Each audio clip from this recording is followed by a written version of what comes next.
Okay, Eric, what do you remember about the last LSU game? I guess did you watch that from the pool house to your living room? And had I don't can't remember if we asked you about. Had you ever missed a game before for any reason during your coaching career? Oh yeah, I missed the game because of COVID last year. That's right. Because of Shit. because of Sorry. protocol. So I had to cut that out. That was a I dumb didn't play. have COVID, but I had close I contact thanks to know. Riley Hall. You missed the game. I got a great short-term memory there. Shows you the impact I had with you, Bob. Oh yeah. Well, how tough was it to watch the LSU game? I mean, a big number 12 team on the road and all that, and just how glad are you're coaching this game? Yeah, no, I mean, obviously as a coach or a player, you never want to miss any game, but I mean, I think that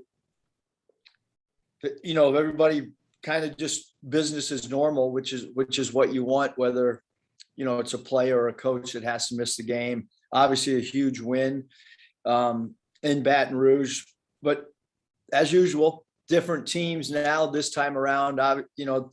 Without Pinson in game one it's a completely different challenge guarding them and preparation than when Xavier Pinson doesn't play. And then I asked JD about this. I didn't know this, but Scotty know because he's like a shot chart freak. But that was JD's first dunk of the year. That when he went down the lane and dunked it. Well, what'd you think of that play? And he's obviously not a guy. He scored a lot of different ways, but it's not normally a dunk. Yeah, I mean in practice, we see his athleticism all the time, whether it's post-practice, pre-practice. I mean, that's a shock to me that was his first dunk because again, I pretty much guarantee if I look down there, right, I mean, he dunks all the time. Again, it's just, I didn't know that he hadn't in a game, but that was a pretty momentum changing dunk. I thought just the timing in traffic, but not a surprise probably to any of us.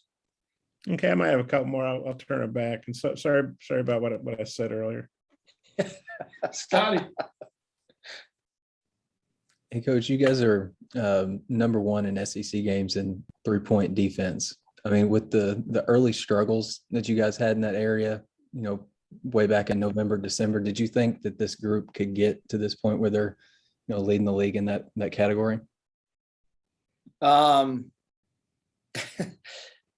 Not really. I mean, I don't know when the light bulb moment was on that, other than just getting three balls drained on us on a nightly basis early in the year. But we just kept talking to the team, really, Scotty, just about, look, we're doing the same drills that we led the nation. And I mean, I don't know what's so hard about it, but I think we started using our length a little bit better. And I also think that, the nature of our non-conference schedule, we played a lot of teams that could really shoot the ball. But we've obviously, improved in defending the three. But, one of the things we always talk about is just how do we become multiple in all of our schemes, pick and roll, defending the three. And I think that's been a big growth for us is being able to play multiple ways. We've saw a couple of times this month where a team shot it pretty well from three for a stretch or maybe for a half, and then you limited them, pretty good after that or in the second half. Is that just guys being more engaged, adjustments, or what would you maybe credit that to? Yeah, I mean, it could be both the things you just mentioned, Scotty. It also could be, like, what are we, what are we emphasizing or what are we willing to give up? And I mentioned, the Florida and the Kentucky game, that we were willing to maybe concede some inside points and some paint points and not concede the three just based on how the flow of the game was going. Because we thought, if Kentucky started making threes, that would be a little bit too much to make up. And then we felt the same way on the road against Florida. And so we got a little bit closer to their 3-point shooters. We stopped digging in the post. So I think all those things kind of contribute to numbers when you take certain aspects of your defense. The last thing for me, we're seeing Jalen put the ball on the floor quite a bit more, maybe the last 6 or 7 games. Just what are your thoughts on that and him just kind of expanding another area of his game offensively? Yeah, I mean, it's just been so interesting to see the evolution of Jalen's game from passer to post ups to now off the bounce. And a lot of it also has to do with personnel. We thought that Jalen off the dribble against Toshibwe and maybe even against Florida, Castleton, just bigger bodies, looking at the mobility of who's guarding Jalen. But he's been certainly more aggressive in all aspects as the season's progressed, even shooting. I think he took 4 threes the other night as well. So I just think this evolution of him becoming overly confident in a lot of different areas has really expanded his game. Curtis. Coach, speaking of Jalen, you mentioned that he was sick or under the weather on Saturday. Just curious if there's any update on how he's feeling. Yeah, it was awesome. He came in early, said he felt great. JD was sick as well. I did not know that. They kept that from me until after the game. JD, it was either JD or one of his teammates attributed to eating too many pancakes prior to an early start. Can neither confirm nor deny that. But I did find out after the game that not just, and it was really interesting. Coach Argento was just laughing about it, that at halftime, I told the coaches in the coaches office, I said, Jalen Williams is sick. I can see it in his eyes. And 2 of the assistants said, no, he's fine. What are you talking about? We walked into the locker room and the doctors are saying, yeah, Jalen's been throwing up. And as I was walking back out on the court, I'm like, gosh darn it, my assistants don't even know this guy's sick. And I could tell by the look in his eyes. So Gus, when Jalen walked in, he reminded me that Gus, you don't want Gus to diagnose any sickness that you might have. And then with this being the last home game of the year, it's kind of unique. I mean, you've got some seniors who are out of eligibility, some guys who, could maybe come back for an extra year if they chose to. How does that impact how you honor or recognize these guys on Wednesday? And then when do those conversations start with the guys who do have that extra year?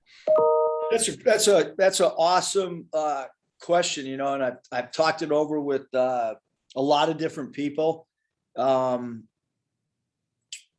COVID senior year, like that changes a lot of things for everybody.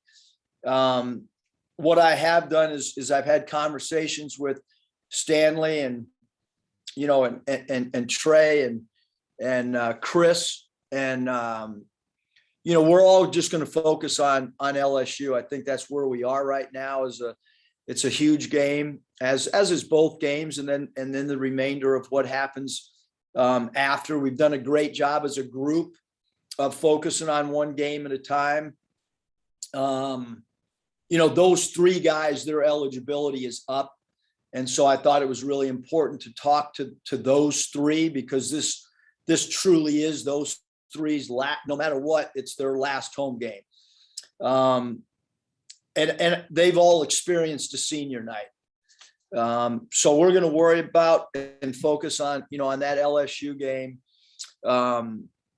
And then, the frame jerseys and all those things will certainly, those guys will receive and be able to have, for the rest of their life. But, I thought even last year, you do a senior night with Jalen Tate and Justin Smith, and then what are you going to do? Have a conversation, 4 weeks later about, so, I think it's unique for all of us in all sports in college to especially in men's basketball, you know, guys testing the water. There's just a whole litany of things that that I think right now it's, you know, again, having spoken to the players, because those are the guys that really matters to, and most of their family of the guys that I'm talking about,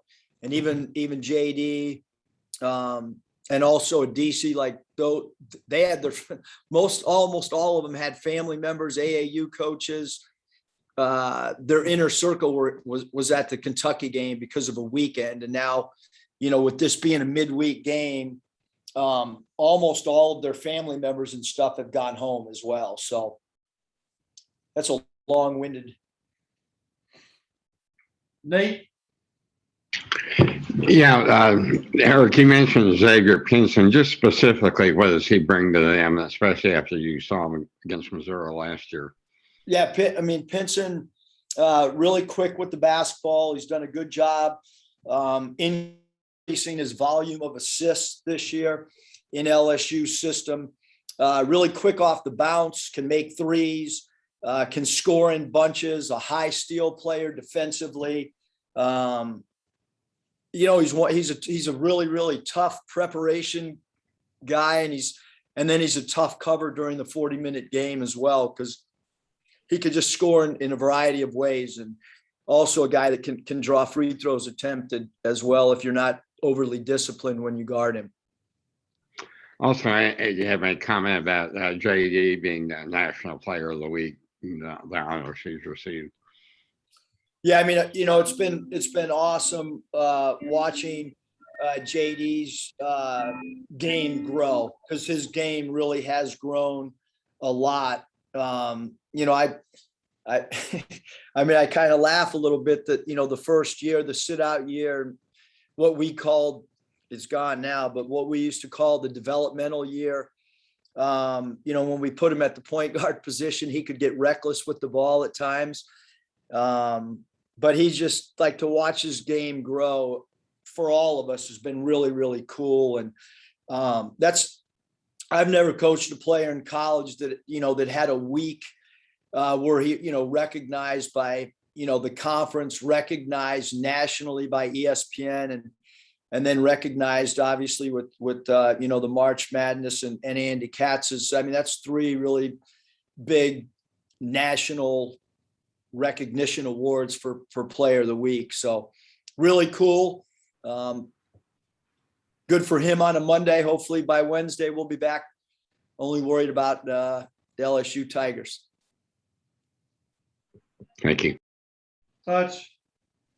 Yeah, Coach, to follow up with what Curtis asked you, with JD and Adise Tony, I mean, have you had those conversations with them? Would you like to have them back for another year? Well, I want what's best for both those guys. No, I'm not going to have any conversations with anyone, whether it's someone that's got eligibility, someone that their eligibility until the season's over. That's the appropriate time to have those discussions, because right now, you know, there's still a body of work ahead of us. There's still evaluations going on for people at the next level. It's not a open and closed door until the year's over, you know, and then you have those conversations. And Moses Moody and myself and Kareem Moody, we did not have a conversation until the season was over.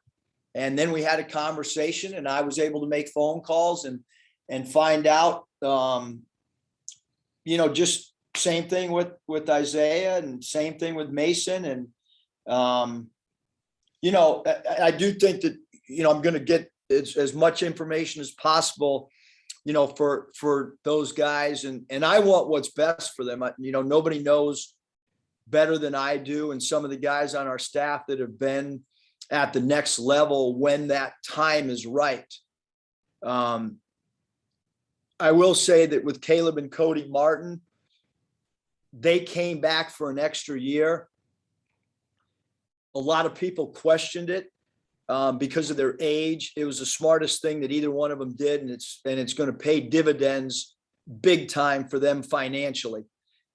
because their games continued to grow. And for one of them, Cody became a better shooter. For Caleb, he got more of a reputation in an area that he needed to improve on defensively. And I also think it's good for our players to see, that, Jalen Tate and Jimmy Witt, those guys. Jimmy, obviously, his eligibility was up, but Jalen, has gone to Germany and he's gone to Sweden, and so it's not easy, you know what I mean? And so I think that that's good for all of us to see the makeup of how hard it truly is to, it's not about playing at the next level. It's about making a career out of it. So what I want for those guys, to answer the question, do we want them back? I want what's best for every player that plays here. And that doesn't necessarily mean the best thing is for a player to come back. Some guys, it's good for them to start their pro careers. And then other guys, like I mentioned, the Martin twins, it was genius for them to come back, because we're going to find out when they had their contracts this summer, how impactful it was, because to come out early and get cut, or to play in the G League, or to go to Europe, that's not helping your longevity as an NBA player. And so sometimes having an extra year and growing your game can lead to what's happened with the Martin twins. And those two kids listened and believed in the input that we gave them, and that we were going to be really truthful about, where their careers could go. Appreciate it. Christina. Yeah, Coach, your season kind of surged after that last LSU game, and theirs kind of took a turn for the worse. So I just kind of wondered what you make of the kind of opposite trajectories these teams are on, and kind of how this year has gone since then for you. Yeah. I mean, I think that, for obviously we've gotten, extremely hot, but we understand how talented LSU is for this home game. And then obviously Tennessee's record at home speaks for itself. They're undefeated. They've had some games that aren't even close in Tennessee's building, that they've just steamrolled people. And LSU, just looking at the two prior years, it's hard to beat a team twice. It really is. I mean, and you can look at our games the last couple of years with LSU, and look, they didn't have Pinson. And when we didn't have JD Note against Mississippi State, really, Christina, that wasn't Arkansas's team. I mean, we were missing a key player at a key position. And so I look at Coach Wade's team, and when they've been fully healthy, they've been really good and won a lot of games. And with Pinson back, your game plan is completely and utterly different than it was the first game. Your pick and roll coverages are different. And some of the things that were successful last game, we've got to tinker and can't do it exactly this way, because Pinson and Gaines are different players. They're both really talented. They're both really good, but just as JD's a completely different player than Chris Likes. I mean, so that therefore your schemes have to change as well. So nobody wants to play LSU. I can promise you that in the SEC tournament, because they got some really good pieces. And so I don't really look at what a team has done when they've, been injured. And look at Kentucky without Ty Washington and Shavir Wheeler. Like we had two different game plans going into the Kentucky game, two completely different. I mean, we were going to press the entire game if those two guys didn't play. And all of a sudden you find out a couple minutes before that they're both going to play. And we had no idea they were going to play 30 some minutes. We thought they might play bit minutes, and we hardly pressed at all, because Shavir Wheeler's not a guy you're going to press full court man to man and get up into him. So just like this game, our game plan and schemes got to have flexibility in it. Maybe than more so when we played in Baton Rouge. And then this might be more of a question for Jalen himself, but I am curious about your perspective on it. But what does he have to do recovery wise from some of these games where he's taking, 3, 4, 5 charges in a game? Oh man, I think he's fine.